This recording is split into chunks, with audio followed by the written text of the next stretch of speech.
Serio, ¿cuál es la experiencia más escalofriante, extraña o aterradora que has tenido en tu vida? Parte 2. Estaba en Brasil como misionero. Mi compañero y yo caminábamos por un largo camino de tierra en un pueblo llamado Paloca, cerca de Florianópolis, y era casi mediodía. Una mujer mayor, de unos 60 años, salió corriendo de su casa y nos rogó que entráramos a ver a su hijo. Dijo que estaba enfermo y que sabía que éramos hombres de Dios y que podíamos ayudarlo. La seguimos confundidos y nos sentamos en su sala. Ella y su esposo nos dijeron que antes de conocer a su hijo, necesitaban decirnos algo. Su hijo había tenido un accidente de coche 3 años antes y había resultado herido. Aunque estaba bastante golpeado, sus heridas no ponían en peligro su vida. Se había lesionado la pierna y cojeaba. Sus padres pensaron que la cojera le arruinaría la vida por completo, así que empezaron a llamar a representantes de todas las religiones que se les ocurrieron para que lo curaran. Entre ellas se encontraban la católica, la protestante, la cretense, e incluso la iglesia de Satán y una religión local llamada Macumba. A veces veíamos a sus miembros practicando Macumba en las casas, se vestían de blanco, bailaban en círculos, decapitaban pollos y se manchaban la ropa con sangre. En los últimos 3 años, James había pasado de tener una leve cojera a no poder caminar en absoluto y estaba confinado a una silla de ruedas. En fin, no prometimos nada, pero accedimos a hablar con el chico, al que llamaré James. James tenía unos 23 años. Cuando entramos, sentí algo que nunca antes había sentido. Era como si toda la habitación tuviera una presión diferente. Había lo que solo puedo describir como una aura oscura y opresiva en la habitación. Quise irme, pero mi compañero, que era mayor, se sentó y empezó a hablarle. Yo era bastante nuevo y no hablaba portugués muy bien, pero mi compañero lo hablaba con fluidez y llevaba fuera casi un año. James nos dijo que se llamaba George y que no quería nuestra ayuda. Mi compañero dijo, pensé que te llamabas James. James respondió, James es solo el nombre de este cuerpo, yo soy George. No estoy seguro de qué dijo después, pero mi compañero levantó el brazo y le ordenó a George que se fuera. El aura opresiva se disipó de inmediato y James empezó a llorar. Digo llorar, pero fue más que eso. Sollozaba desconsoladamente y parecía estar sufriendo. Empezó a gritarle a mi compañero, preguntándole por qué había enviado lejos a su único amigo. Entonces empezó a gritar que necesitaba a George y a gritar, George, por favor, vuelve, te necesito. Tras unos segundos de gritos, la opresión y la presión volvieron aún más fuertes que antes, y James miró fijamente a mi compañero y empezó a hablarle con voz monótona. Escuché un par de nombres que reconocí, la novia de mi compañero y otro familiar en Norteamérica. Mi compañero palideció, me miró y dijo, nos vamos ahora mismo. Nos levantamos, salimos de la habitación, ignoramos las preguntas de los padres de James al pasar y salimos de casa lo más rápido posible. Después de irnos, le pregunté a mi compañero qué había dicho James y me contó que le había contado algo que había sucedido con su novia en Norteamérica antes de que él llegara a su misión. Algo que no había compartido con nadie, y que James no podía saber. Toda la experiencia me dio escalofríos. Nunca había creído en la posesión antes de ese día, pero tras haber vivido esa experiencia, ahora creo al 100% en ella. Nunca he vuelto a sentir esa sensación opresiva desde entonces y espero no volver a sentirla. En el instituto, cuidaba gatos en casa de una anciana, antes de saber conducir. El trabajo más fácil de mi vida, y además me sacaba de casa por las tardes y los fines de semana. En fin, una noche estaba viendo la tele en el sillón reclinable, de espaldas a la puerta corrediza de cristal, que daba al jardín y a la piscina. Serían las 9 o las 10 de la noche. Con el rabillo del ojo, vi una sombra alta junto a la valla trasera, donde había unas luces de jardín. Lo que vi estaba a unos 4,5 metros detrás de mí. Cerré la puerta lentamente, apagué la tele y todas las luces. Seguí mirando por la ventana del salón hacia el jardín trasero mientras una sombra con forma de hombre se dirigía hacia la izquierda entre los cipreses junto a la valla trasera, hasta llegar a un rincón oscuro del extremo izquierdo. Me asusté, y el teléfono estaba justo ahí, en la pared, así que llamé a mi madre. No. La línea telefónica estaba muerta. Me arrastré por el pasillo hasta la computadora y usé el clásico programa de marcado telefónico de Windows para intentar llamar a mi familia. No había micrófono para hablar con ellos, pero era novedoso en ese momento y les había hecho unas cuantas llamadas de broma desde allí el día anterior porque me parecía genial. No lo era, pero en fin, no hubo tono de marcado, lo que confirmó que no era solo un teléfono defectuoso en la pared de la otra habitación. Así que pensé que las líneas telefónicas estaban caídas, lo cual fue un mal momento, ya que había alguien merodeando por el patio trasero y probablemente debería llamar a mis padres, no al 911, que es una tontería. Así que me armé de valor, abrí la puerta principal, la cerré rápidamente con llave, qué responsable. Y corrí hacia los vecinos mayores de al lado de los que me habían hablado. Una pareja de ancianos abrió la puerta y me invitó a pasar. Pregunté si podía esperar allí hasta que mi madre, presumiblemente, se asustara y viniera a buscarme. Les comenté que todo esto era debido a que las líneas telefónicas estaban caídas. La anciana contestó el teléfono y dijo que no, que había tono. Así que llamé a mi mamá desde allí y me atendieron unos minutos después. Mi mamá estaba asustada y solo le conté que la línea no funcionaba, solo en la casa donde estaba. Al día siguiente, mi mamá mandó a la compañía telefónica a revisar la línea. El cable estaba cortado, carajo. Hasta el día de hoy, nunca le conté a mi mamá lo que vi junto a la cerca trasera, ni siquiera le dije a la señora que me contrató que la línea estaba cortada. Pero siempre me pregunto qué habría pasado si no hubiera visto una sombra con el rabillo del ojo. Me da escalofríos. Durante un largo viaje de regreso de vacaciones en Missouri, paré en una gasolinera para comprar una Monster y no dormir, sobre las 11 de la noche. Al llegar, un tipo con una motocicleta blanca estaba sentado en un surtidor, mirando su teléfono. En ese momento no le di mucha importancia, pero al entrar vi que la única persona que atendía esa gasolinera tan grande era una mujer joven. Fui al baño, tomé mi bebida y pagué. Al salir, vi al hombre todavía en su moto. Algo no andaba bien, así que lo vigilé mientras cargaba gasolina. Seguía sentado allí. Aparqué mi coche y cogí mi revólver, 9 tiros, calibre 22 LR, para quien tenga curiosidad, y me senté en el coche a observarlo. Pasó una hora entera. Durante ese tiempo, por fin llenó el tanque de gasolina, pero seguía sentado, ajustándose las correas de la mochila y revisando su teléfono sin parar. Sobre las 11:40 entró y, por lo que vi, habló con el dependiente durante 1 minuto y medio. Dejé mi revólver en el coche y entré, temiendo un altercado y tirar una pistola por la borda. Además, no tenía 21 años en ese momento, por eso lo dejé. Cuando entré, se giró hacia mí enseguida y lo miré a los ojos, tiempo suficiente para comprender todo lo que necesitaba. Tenía miedo al darse cuenta de mi presencia, se le notaba en la cara. Lo estudié durante 2 segundos, un tiempo que me pareció eterno, pero suficiente para sentirlo y estudiar su rostro. Me recordó a algunos de los presos más cobardes que uno conoce en la cárcel. Esos que no hacen nada menos que tengan una banda apoyándolos en ese momento o crean que tienen la sartén por el mango. Después de estudiarlo un par de segundos, me di la vuelta y fui a la barra de bebidas a por otra Monster. En cuanto empecé a caminar, se fue enseguida. Le pregunté a la dependienta si todo estaba bien y me respondió que sí, que solo eran los típicos gamberros nocturnos. Le dije que llevaba unos 40 minutos por allí y le pregunté cuánto tiempo llevaba allí. Me dijo que un rato, que se había comportado de forma extraña, que había estado dando vueltas y que había llenado el depósito de su moto 2 veces. Le pregunté si tenía algo para protegerse y me respondió que no. Le dije que no era de la zona, pero que debería llamar a la comisaría local e informarles del personaje que había afuera. Dicho esto, me fui, y vi que nuestro querido amigo de esta historia también. Esperé unos 5 minutos más y aproveché la vuelta desde la autopista de un solo sentido para asegurarme de que no estuviera merodeando. Al dar la vuelta, vi a un agente de camino a la gasolinera en la rotonda, así que me fui y seguí mi camino a casa. Cuando pasé por el pueblo y llegué al otro lado, miré hacia la última gasolinera a las afueras y vi desde mi autopista a la misma bata blanca, revisando las bolsas de su moto en el surtidor mientras mi autopista continuaba a la izquierda.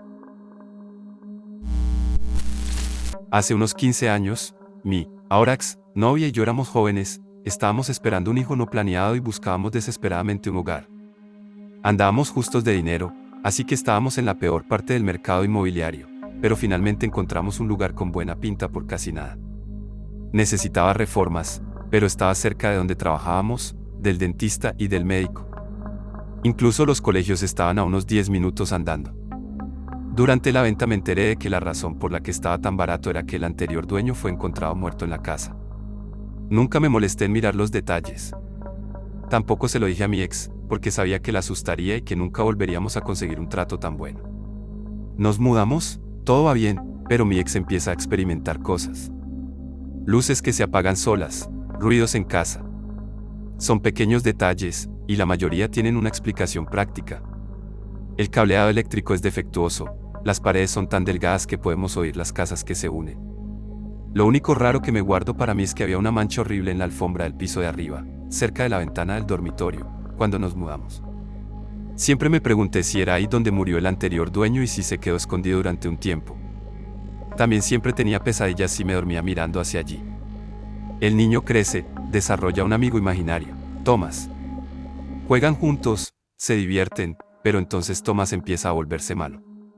El niño dice que la lastima, dice cosas malas, dice que va a lastimarnos a mí y a su madre. Un día, el niño baja las escaleras molesto. Le preguntó si es Thomas. Asiente. Le preguntó si me enseñará dónde está Thomas. Asiente, me lleva al dormitorio principal y señala la ventana. ¿Dónde solía estar la mancha? Dice que está sentado allí, debajo de la ventana. Poco después, deja de ver a Thomas. Tenemos un nuevo hijo, pero seguimos en la misma casa. Económicamente no podemos permitirnos mudarnos. La niña nació muy prematura y tuvo que dormir en la misma habitación que nosotros durante varios años. Una noche, en la cama de nuestra habitación, empezó a llorar por el monitor. Le dije que la iba a ver. Normalmente me quedaba con ella hasta que se dormía. Subí las escaleras y estaba visiblemente más angustiada que de costumbre. Ya podía hablar, así que le pregunté qué le pasaba. El hombre, dijo. El hombre me agarró. ¿Qué hombre? Señaló un rincón de la habitación. Debajo de la ventana. Ese hombre de ahí. La historia que todavía me da escalofríos es lo que me pasó a los 8 años. Un día, mi padre me llevó a una exhibición de autos en un casino local. Era una especie de carrera de autos con muchísimos motores acelerando, así que había mucho ruido. Mucho antes de la exhibición, mi padre me llevó al buffet a desayunar y se dio cuenta de que un hombre de mediana edad, un poco raro, me miraba fijamente. El problema es que mi papá solo lo notó porque intentaba leer lo que decía el sombrero del hombre. Tenía un símbolo raro. Terminamos de comer y mi papá y yo caminamos hacia la exhibición de autos sin darnos cuenta de que este hombre nos seguía por todo el casino. Bueno, durante la exhibición me porté como un niño pequeño y me dolían los pies, así que le rogué a mi papá que me dejara sentarme en la acera. A esa edad, los autos no me importaban mucho, pero a mi papá le encantaban. Me dijo, sí, claro, pero no te vayas lejos. Cuando mi papá me contó la historia de nuevo, tal como la dice, algo dentro de él le dijo que se diera la vuelta. Se dio la vuelta y, efectivamente, ese hombre estaba parado justo a mi lado, mirándome fijamente. Mi padre literalmente corrió, me agarró y me dijo que nos íbamos. Mientras volvíamos a nuestra camioneta, dice que miró hacia atrás y el hombre sonrió y articuló, casi te atrapo. Estoy convencido de que ese hombre era un abusador de menores en serie y un probable asesino en serie. Mi padre todavía dice que nunca ha vivido algo tan terrible en su vida, excepto ese día. Por cierto, ya soy adulto, pero sigo sin ir a ese casino. Cada vez que lo veo, recuerdo ese día y me da escalofríos porque, si mi padre no hubiera cambiado de opinión, probablemente me habrían secuestrado, torturado y posiblemente asesinado en el sótano de algún tipo. Todavía me da miedo, y ya casi cumplo 30. Esto fue hace unos 2 años. Mi hermano, mi padre y yo estábamos acampando en el bosque. No era glamping con una caravana elegante, sino una acampada básica en una tienda de campaña bajo las estrellas en medio del bosque, a unos 40 kilómetros de la carretera asfaltada más cercana. Eran alrededor de la 1 de la madrugada cuando oí un sonido que nunca olvidaré. El rugido más fuerte que he oído en mi vida. Sentí como si me hubiera dejado sin aire. Miré a mi padre y se le había ido el color de la cara. Estábamos congelados, mi hermano seguía dormido y no tengo ni idea de cómo. Era una zona muerta, sin señal en 80 kilómetros de un pueblo a otro. Estábamos en medio de todo, salvo 40 kilómetros dentro del bosque. No oímos nada hasta unas 2 horas después. Yo seguía completamente despierto, completamente conmocionado, cuando oí el sonido de una rama al estrellarse contra un árbol. Después de eso, la noche quedó en silencio. Me levanté y tenía miedo de alejarme 1,5 metros del campamento, pero tenía que orinar, así que me adentré un poco en el bosque. Fue entonces cuando me llegó el olor. No puedo describirlo con palabras, la verdad. Ni qué decir tiene que nos levantamos, volvimos a la camioneta y salimos de allí lo más rápido que pudimos.